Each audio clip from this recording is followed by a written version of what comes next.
Bonjour à tous, merci de vous être connectés sur la chaîne 90 secondes chrono. Aujourd'hui, la petite nouveauté, c'est que Léo va partager son écran, donc on va voir en live toutes ses actions. Donc Léo, qu'est-ce que tu nous présentes aujourd'hui? Comme tu peux le voir dans le titre, on va présenter la transition de Skype vers Teams dans le cloud. Donc ici, la première chose qu'il faudrait voir, c'est comment on va le faire directement dans le cloud. Donc pour ça, je vais aller dans ma console d'administration. D'accord? Je me suis déjà trompé dans la console parce qu'il faut que je la lance en mode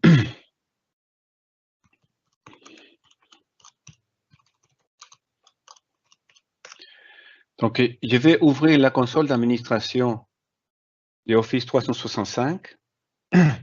Je vais me connecter avec un admin de mon tenant.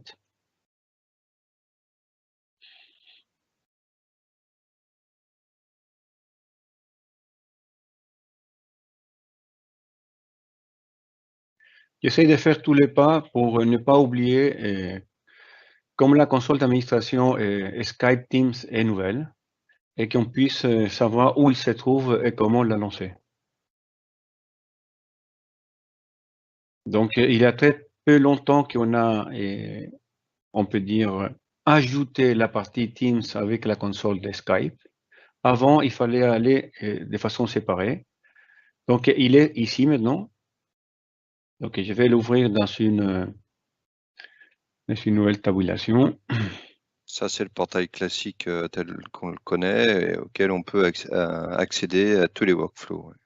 Oui, donc maintenant, il y a la console qui est commune pour Teams et Skype.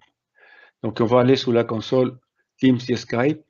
Et ici, on peut observer qu'il y a quelque chose de nouveau qui s'appelle Org Wide Settings. Qu'est-ce que ça veut dire ici? Ça veut dire qu'au niveau du tenant, on peut définir la stratégie de migration vers Teams. Pour les clients qui ont aujourd'hui Skype Online, on peut le définir ici. Par défaut, il va être en Island Mode, vous voyez ici, mais on peut définir d'autres modes comme Skype for Business Only ou Teams Only. Ça, c'est au niveau de l'organisation.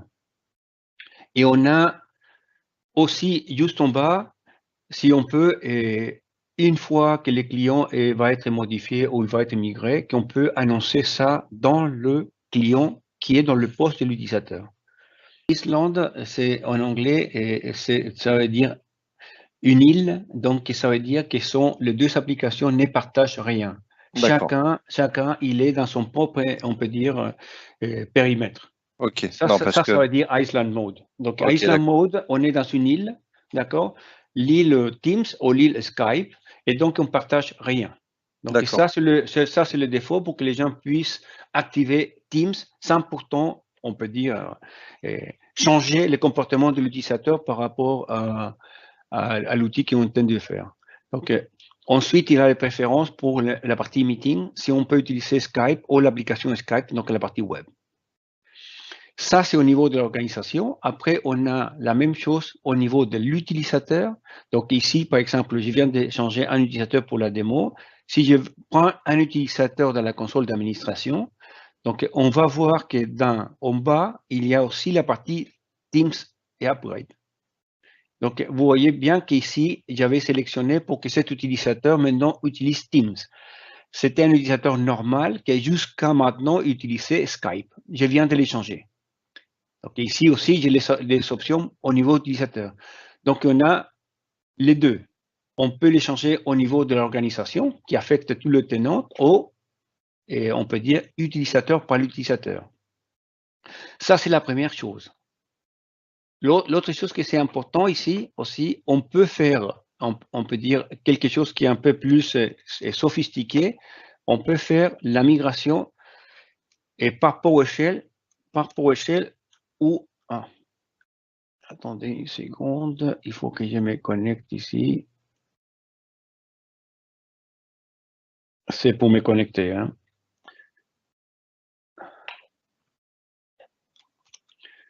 C'est pour seulement me connecter à la commande PowerShell.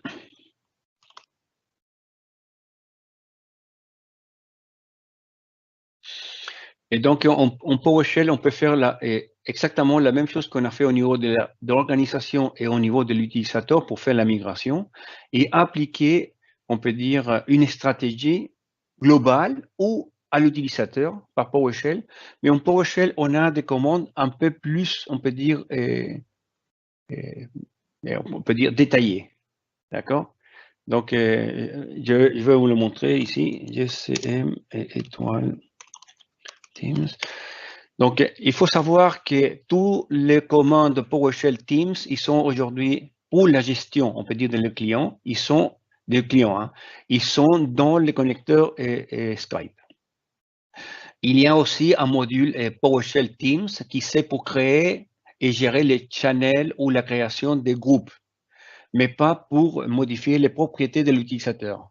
Ça sont ici. Donc, je vois bien ici qu'on a la partie, ici une partie upgrade. Donc, je vais seulement regarder la partie upgrade. Et donc, j'ai ici les policies de type upgrade qu'on peut utiliser.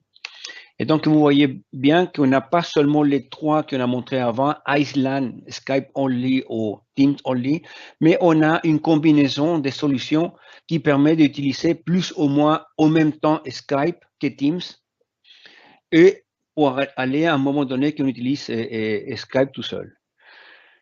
Pour les montrer, donc ici, c'est le client que je viens de mettre Teams Only. Et donc, quand je démarre le client Skype, j'ai cette page-là qui ne me permet pas d'utiliser Teams et qui me dit que maintenant, il faut aller sur Teams. Donc, je clique ici, je vais voir Teams qui est ouvert. Je vais à un utilisateur dans l'organisation qui n'est pas encore migré, mais lui, il a on peut dire l'information qu'un jour il va être migré, donc c'est un espèce de indicatif qui, lui, il peut être migré. Et donc, si je vais parler avec cette personne-là que je viens de modifier,